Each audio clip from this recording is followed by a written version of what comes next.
गृहस्थ आश्रम कैसा है, इस विषय में कुछ उक्तियां हैं, मैं यहाँ पर पढ़ रहा हूँ। कैसा गृहस्थ आश्रम होना चाहिए?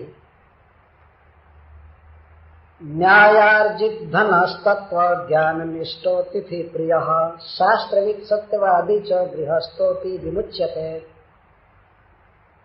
न्याय से अर्जित धन हो किसी गृहस्थ के, किसी को दुख देकर नहीं, सता करके नहीं, नेक कमाई हो, न्यायार्जित धन हो, और इसके साथ ही साथ तत्व ज्ञान में निष्ठा हो उस गृहस्थ की, मतलब भगवान की भक्ति में निष्ठा हो, और अतिथि प्रिय, वह अतिथियों का स्वागत करने वाला हो, शास्त्रवेत्ता हो और सत्यवादी हो, तो वह गृहस्थ भी मुक्त हो जाता है।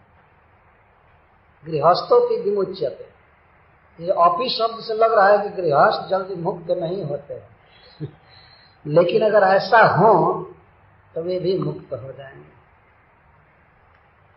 एक दूसरा कवि कहता है कि यदि रामा यदि च रमा, यदि घर में रामा है, मतलब सुंदरी स्त्री है, पतिव्रता स्त्री है, यदि च रामा और यदि च रमा, यदि घर में रामा है और रमा भी है, मतलब लक्ष्मी भी है, घर में सुंदरी पतिव्रता स्त्री है और खाने पीने भर पर्याप्त धन है,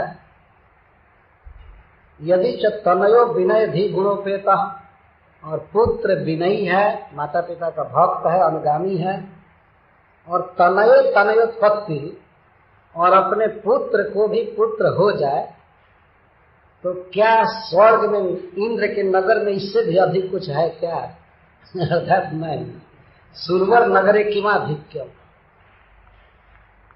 यदि घर में सुंदरी पतिव्रता स्त्री है और लक्ष्मी है, धन है, पुत्र अनुगामी है, और पुत्र को भी पुत्र हो गया है, तो क्या देवराज इंद्र के नगर में इससे कुछ और भी ज्यादा सुख है क्या? नहीं है। कहने का आशय है, साहित्यिक भाषा में कहा गया है कि ऐसा गृहस्थ धन है।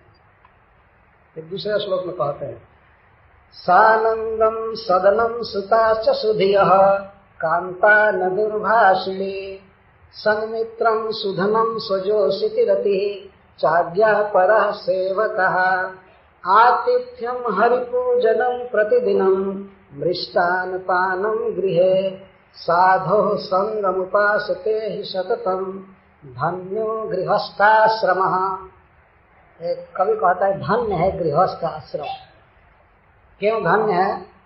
दिशानंदम सदनम, यदि घर है सब प्रकार के सुख की सामग्री से युक्त है, और सुताश्च सुधिय, जितने पुत्र हैं सब सुंदर बुद्धि वाले हैं, माता पिता के अनुगामी हैं, ईश्वर के भक्त हैं, कांता न दुर्भाषिणी, और यदि अपनी पत्नी कठोर बोलने वाली न हो, अर्थात मृदु वचन बोलने वाली हो, सन्मित्रम, मित्र अच्छे अच्छे हो, सुधनम, धन बहुत अच्छा है, स्वजोषिति रति, और अपने ही पत्नी से केवल प्रीति हो, और आज्ञा परा सेवका, और सेवक सब आज्ञा मानने वाले हैं, आतिथ्यम, जहाँ अतिथियों का सत्कार होता है, हरि पूजनम प्रतिदिनम, जिस घर में भगवान की प्रतिदिन पूजा होती है, और मृष्टान पानम गृह, और घर में खाने पीने के लिए अच्छी सामग्रियां हैं, सुखद भोजन मिल रहा है, और साधो संग उपासते, और वह गृहस्थ यदि साधु का संग कर रहा है